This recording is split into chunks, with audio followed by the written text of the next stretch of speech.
Hey, what's happening? Lessons for SEL fam. I am Byron McClure. I'm excited to be here with you all. I am the founder of Lessons for SEL, and I just want to share my SEL journey with you all. Today is a very special day. If you're not aware, today is International SEL Day. And what that means is it's just a day to reflect, to take a moment to recognize and appreciate all things SEL. And I want to just share why SEL matters to me in the form of my SEL journey and how I ended up, developing lessons for SEL. And it really begins. This is a very random story. A lot of people don't know, but I actually was born in Chickasha, Oklahoma. Um, I moved from Chickasha, Oklahoma. My mom, my dad, my brothers, we moved from Chickasha, Oklahoma when I was 2.5 years old up to the DC area. Random fact, my father is a minister, and that's what brought our family up to, at that time, Southeast DC, so that my dad could become a minister of Southeast Church of Christ. And a little bit about Southeast DC at that time, during the late 80s, early 90s, it was in the midst of the drug epidemic, and it was tough on the Black community, especially in Southeast DC. And so the work that my dad had committed to while I was 2.5 years old was the work of uplifting the community, in particular the community of Southeast DC. And my father instilled values in myself, as well as my mom did, giving back to your community,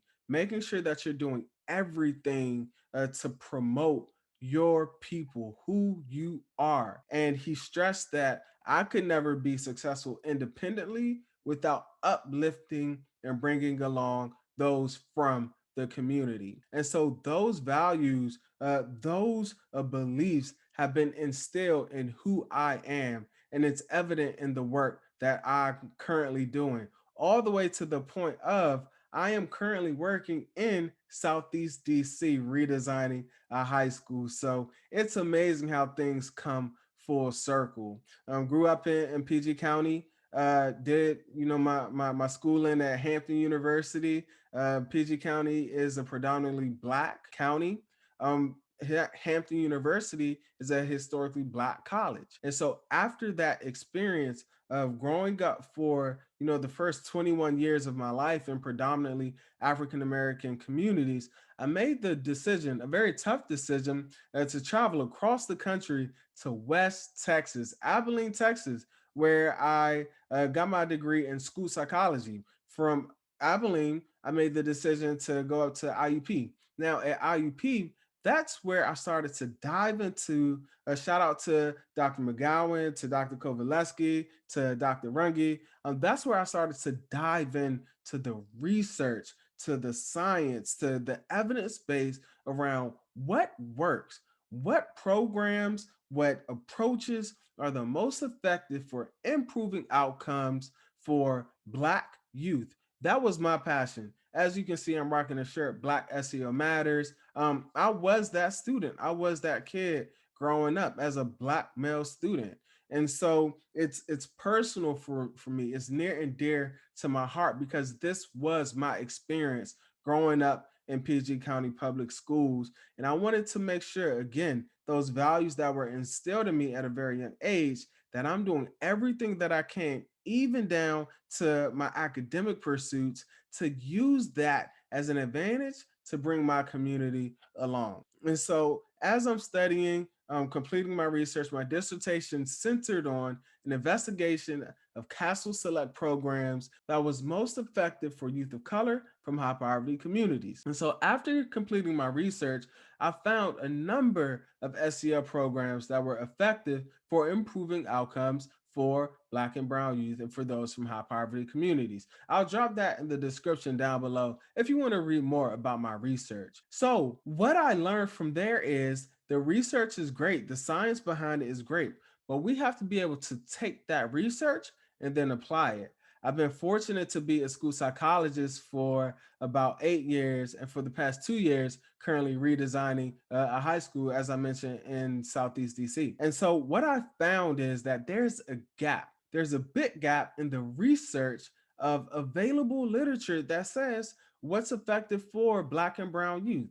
And then when you get into the practice, that gap becomes even larger on what programs are actually available and which ones actually are being used with Black communities, Hispanic communities, and students from high poverty communities. And then also because of the barriers to implementing social emotional learning, I wanted to create something that can bridge that gap and make SEL feasible, that can make it easy to implement. And so that's been the work. That's been my focus.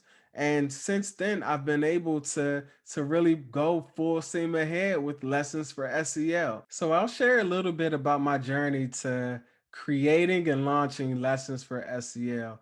I launched in July of 2019, and I launched lessons for SEL because there was a major gap in the field of SEL content that prioritized, that highlighted the experience of youth of color.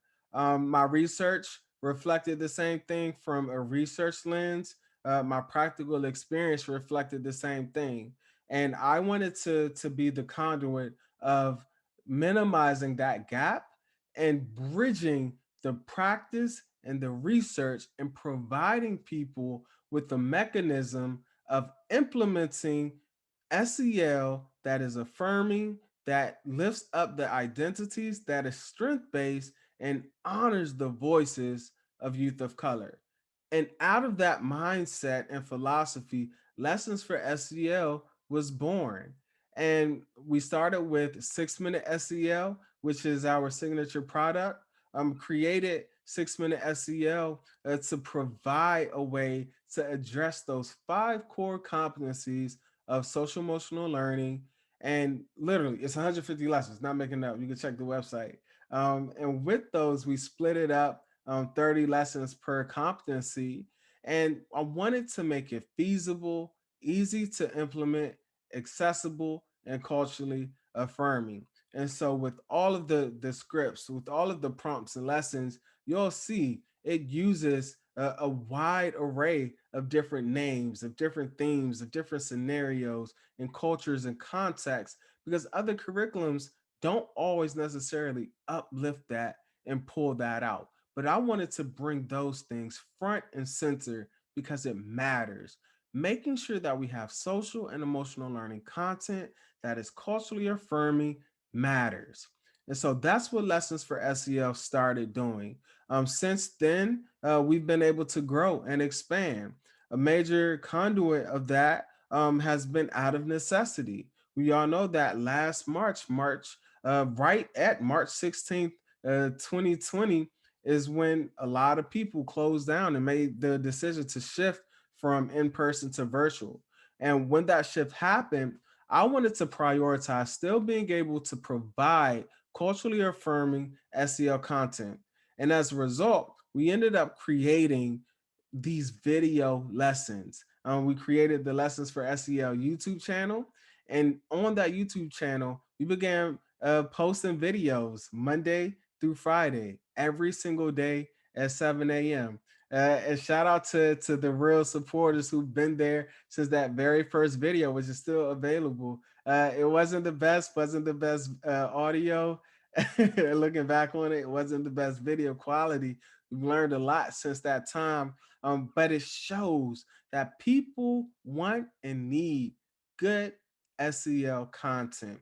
And we pride ourselves on being able to do that. Since that time, it's been a little bit over a year. It's March 2021, and we are still going strong. We've evolved to doing one video a week through our SEL video lessons and making sure that we are still holding true to our values of providing SEL that is culturally affirming, that is centering the voices of youth of color, and making sure that we are doing justice to make sure that we're putting forth the idea and providing content that lifts up the identities, that respects the individual differences, and then that gives honor to who we are and to who you are as a person.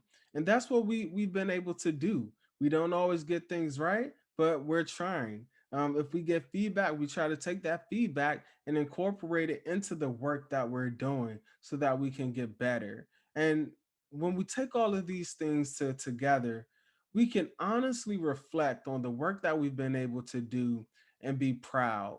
But we also cannot become complacent because we recognize that we have so far to go. There is so much work to do within this SEL space. And Lessons for SEL is just getting started. And so we have to be on fire about this work. We have to be on fire to promote outcomes where all students benefit, where we can't just focus on some or a handful or a select few. We have to be in the business of uplifting each and every student because they deserve it. That will always be the mission of Lessons for SEL. So thanks for joining us on this journey. Be sure to hit the like button, be sure to subscribe, and let us know, why does SEL matter to you?